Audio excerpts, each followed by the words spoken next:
आज सातारकरांच्या जीवनातला अतिशय अभिमानाचा, भाग्याचा आणि इतिहास जो आपला आहे तो स्वतःच्या आपल्या डोळ्यानं बघण्याचा दिवस हा आपल्या सर्वांच्या जीवनामध्ये आज आलेला आहे। आणि या सर्व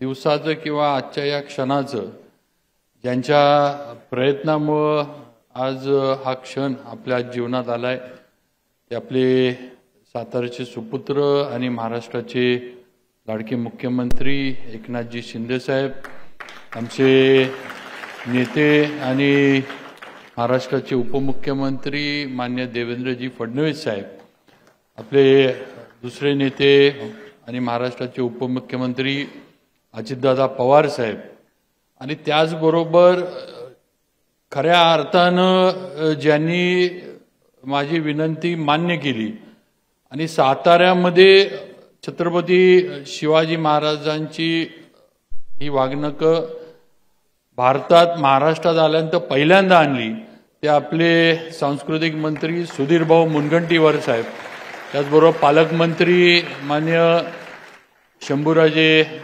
देसाई, खासदार श्रीमंत छत्रपती उदयनराजे भोसले, त्याचबरोबर सर्व माझे सहकारी आमदार, सर्व अधिकारी, या विभागाचे सचिव मान्य खारगे साहेब आणि उपस्थित सर्व माझ्या शिवभक्त बंधू भगिनी आणि तरुण मित्रांनो, मी सर्वप्रथम आपल्या सर्वांच्या वतीनं आपल्या राज्य सरकारचे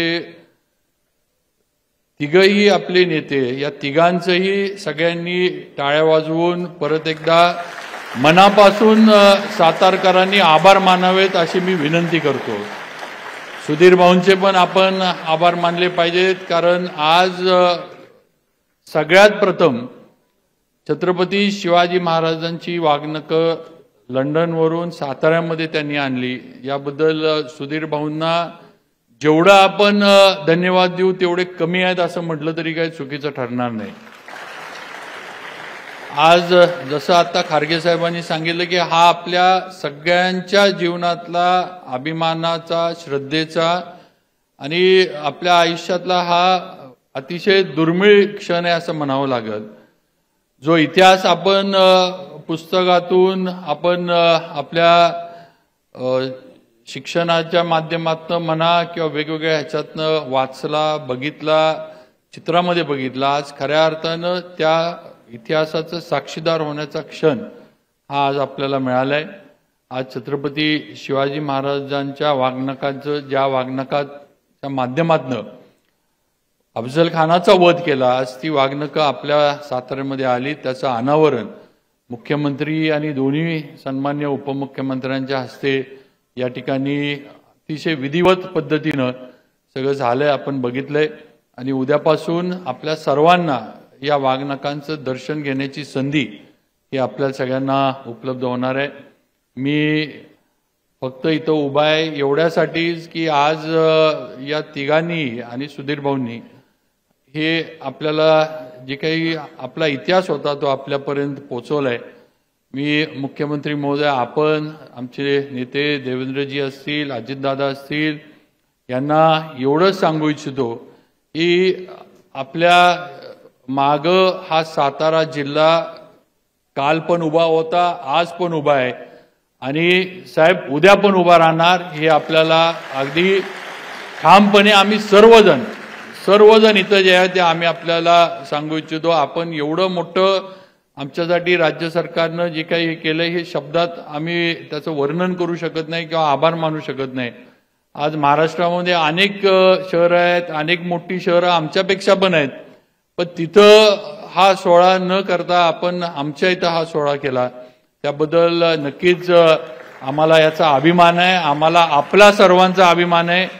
आणि नक्कीच आम्ही आमचं काम योग्य वेळेला योग्य पद्धतीनं सातारकर म्हणून करू हा शब्द या निमित्तानं आपल्याला देऊ इच्छितो।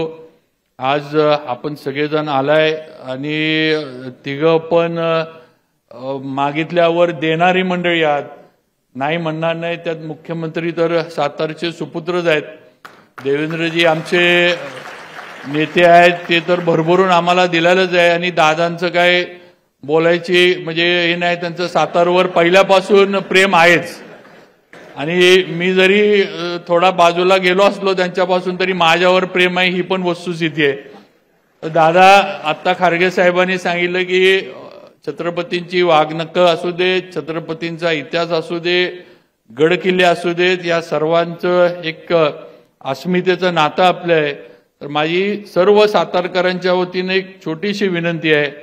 आमचा सगळ्यांचा अतिशय जीवाचा अजिंक्यतारा किल्ला थोडा दुर्लक्षित राहिलाय.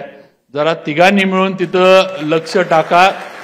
अतिशय आम्ही इतरांनी एवढं दादा असं फार मोठा आकडा काय मागत नाही, किरकोळ आमच्या मागण्या असतात. प्रस्ताव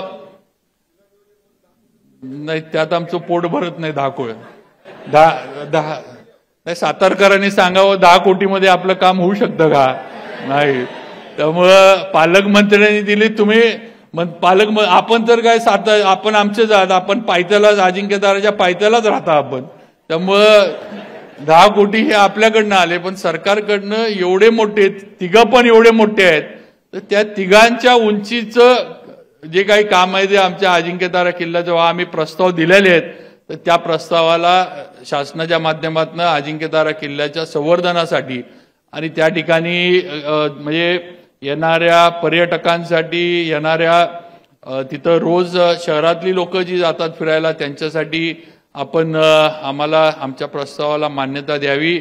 अतिशय सुंदर असा म्हणजे रस्ता वगैरे आम्ही किल्ल्यापर्यंत केलाय शासनाच्या माध्यमातूनच. आपणच गिरीश भाऊंनी आम्हाला खरं म्हणजे साहेब मदत केली आणि अतिशय चांगल्या पद्धतीनं रस्त्याचं काम आमचं केलं. थोडा निम्मा रस्ता तरी राहिलाय, तो असेल, किल्ल्याचं काम असेल, ह्याला आपल्या माध्यमातून मान्यता मिळावी. आणि तसं तिघांनी या ठिकाणी घोषणा करावी की कारण तिजोरीची चावी दादांकडे आहे, पण इकडे दोघांनी पण एकदा ग्रीन सिग्नल दिला की तिजोरी पूर्ण आपल्यासाठी उघडी होईल. नाहीतर चावी म्हणजे नुसतं छोटं काय तर नको आम्हाला, एवढीच विनंती आहे. परत एकदा मी आजच्या या अतिशय आपल्या अभिमानाचा क्षण, अभिमानाचा दिन आहे आपल्यासाठी.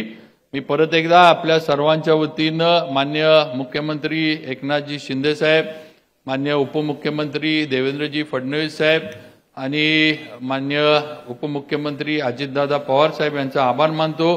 आणि मला वाटतंय घराण्याच्या वतीनं, मी इथं आहे, उदयनराजे इथं आहेत, माझे एकच घराण्याच्या वतीनं अगदी हात जोडून विनंती, जे या वागणुकांबद्दल गैरसमज पसरवतात त्यांना मी करतो की कृपा करून छत्रपतींच्या इतिहासाला कुठेतरी गालबोट लावण्याचा प्रयत्न कोणी करू नका. आज हा क्षण हा या महाराष्ट्राच्या शिवप्रेमींच्या, शिवभक्तांच्या आयुष्यात आलाय. त्याचा आनंद त्यांना घेऊ दे, त्यांना त्या ह्याच्याबद्दल, कारण नेहमीच छत्रपतींचा इतिहास म्हटलं की त्याला कुठेतरी कमी लेखण्याचं काम हे केलं जातं.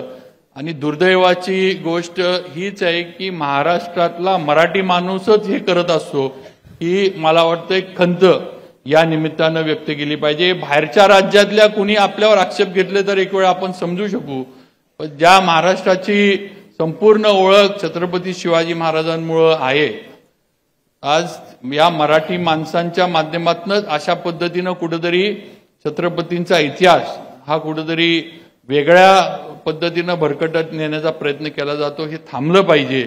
आणि वाघनखांच्या बाबतीत कुणीही चुकीच्या ह्याला म्हणजे आपण तर कुणी त्याच्यावर विश्वास ठेवूच नाही, कारण सगळा इतिहास आहे, सगळा इतिहास आपल्याला माहीत आहे. त्यामुळं मी परत एकदा आजच्या या कार्यक्रमाच्या निमित्तानं आपले तिन्ही नेत्यांचं स्वागत करतो. सर्व माझे सहकारी आमदार, मान्य खासदार सगळ्यांचं या शहराचा आमदार म्हणून स्वागत करतो. सुधीर भाऊंचं परत एकदा मनापासून स्वागत करतो आणि थांबतो. जय हिंद, जय महाराष्ट्र, जय शिवराय. यानंतर मान्यवरांचं त्यांचं दुसरंही कामाची व्यस्तता असल्यामुळे मी सर्वच मान्यवरांना विनंती करतो की थोडक्यात आपलं मनोगत आपण व्यक्त करावं. यानंतर मी इथे आमंत्रित करतो माननीय खासदार श्रीमंत छत्रपती उदयनराजे भोसले साहेबांना. एबीपी माझा, उघडा डोळे बघा नीट.